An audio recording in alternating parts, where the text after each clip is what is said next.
इस वीडियो में हम देखेंगे कि अपवर्तन के नियम क्या हैं, क्योंकि पिछले वीडियो में हमने पढ़ा था अपवर्तन क्या है और इस वीडियो में हम पढ़ेंगे अपवर्तन के नियम क्या हैं। देखिए यहाँ जो परावर्तन में नियम पढ़े हैं उसी से मिलते जुलते नियम हैं। पहला नियम बिल्कुल वैसे ही है, थोड़ा ध्यान दें। प्रथम नियम है कि आपतित किरण, अपवर्तित किरण तथा आपतन बिंदु पर अभिलंब।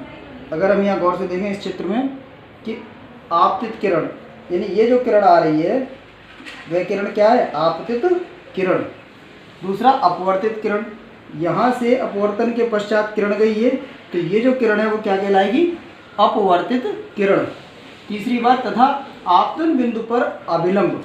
आपतन बिंदु कौन सा है, ये बीच का जो बिंदु है ये आपतन बिंदु है।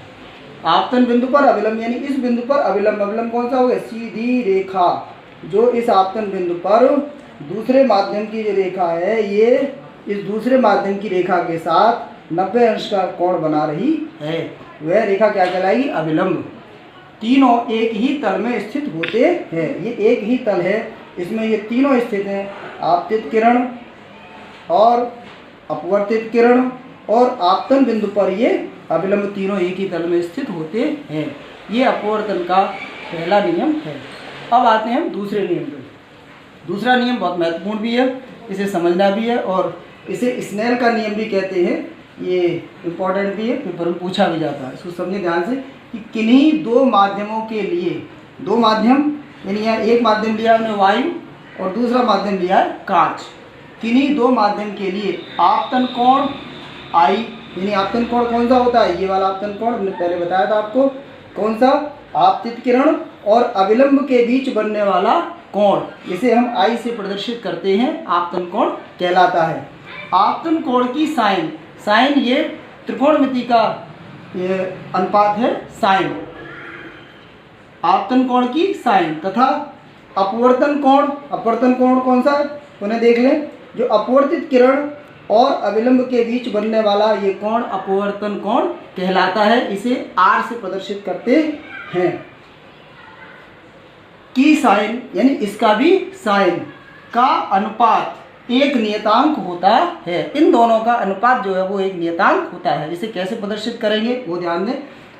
आपतन कोण की साइन यानी आपतन कोण आई था, उसका साइन, तो साइन आई, यहाँ आई क्या है, कोण, बटे बटे क्यों, अनुपात की वजह से, साइन आर यानी आर क्या था, अपवर्तन कोण, उसका साइन, तो साइन आई बटे साइन आर यानी आपतन कोण की साइन और अपवर्तन कोण की साइन का ये अनुपात बराबर क्या होता है, एक नियतांक होता है। नियतांक का मीन्स निश्चित मान, यानी एक निश्चित मान नियतांक कहलाता है।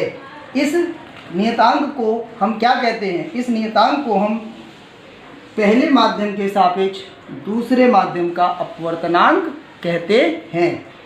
इसी नियम को, जो ये दूसरा नियम है, इसी नियम को हम स्नेल का नियम भी कहते हैं तथा इस नियतांक को प्रथम माध्यम के सापेक्ष दूसरे माध्यम का अपवर्तनांक कहते हैं।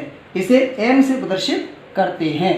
अब कैसे प्रदर्शित करते हैं वो जरा ध्यान से देखिए कि हमने जो उदाहरण लिया है इस उदाहरण में आपको स्पष्ट हो गया हो कि ऊपर का माध्यम जो है पहला माध्यम है, प्रथम माध्यम हमने वायु लिया है जिसे अंग्रेजी में एयर कहते हैं इसलिए, और ये कैसा माध्यम है, विरल माध्यम है।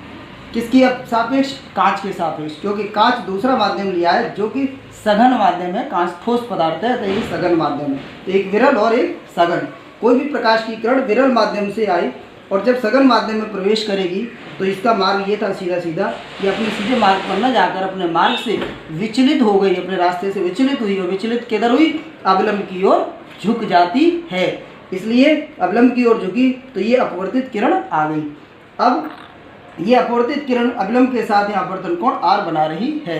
तो यहाँ पर हमारा दूसरे नियम के अनुसार क्या बनेगा कि वायु के सापेक्ष कांच का अपवर्तनांक, यानी वो हमारा नियतांक है।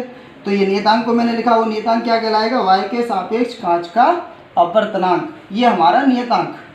क्योंकि पहला माध्यम क्या है, वायु, दूसरा माध्यम क्या है, कांच, इसलिए वायु के सापेक्ष कांच का अपवर्तनांक, पहले माध्यम के सापेक्ष दूसरे माध्यम का अपवर्तनांक जो नियतांक कहलाता है, बराबर क्या हुआ, स्नेल के नियम के अनुसार आपतन कोण की साइन बटे अपवर्तन कोण की साइन। अब इसी को संकेत में कैसे लिखेंगे ये भी समझ लीजिए कि जो पहला माध्यम है वायु, उसको अंग्रेजी में एयर कहते हैं, तो हम इसको स्मॉल लेटर ए से प्रदर्शित कर सकते हैं।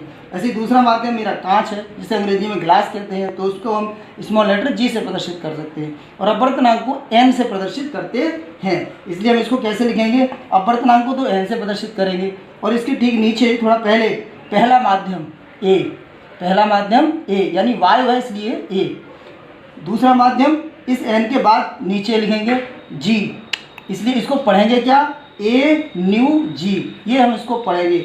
वायु के सापेक्ष कांच का अपवर्तनांक बराबर साइन आई बटे साइन आर।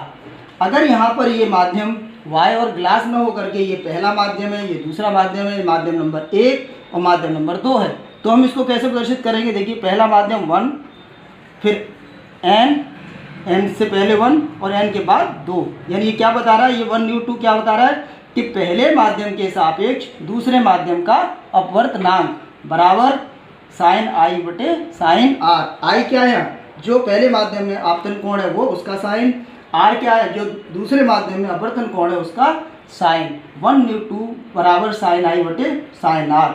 इस तरह से हम अपवर्तनांक, अपवर्तन के नियम और अपवर्तनांक को किस प्रकार प्रदर्शित किया जाता है वो इस वीडियो में यहाँ समझ रहे हैं। अब इससे आगे की बात,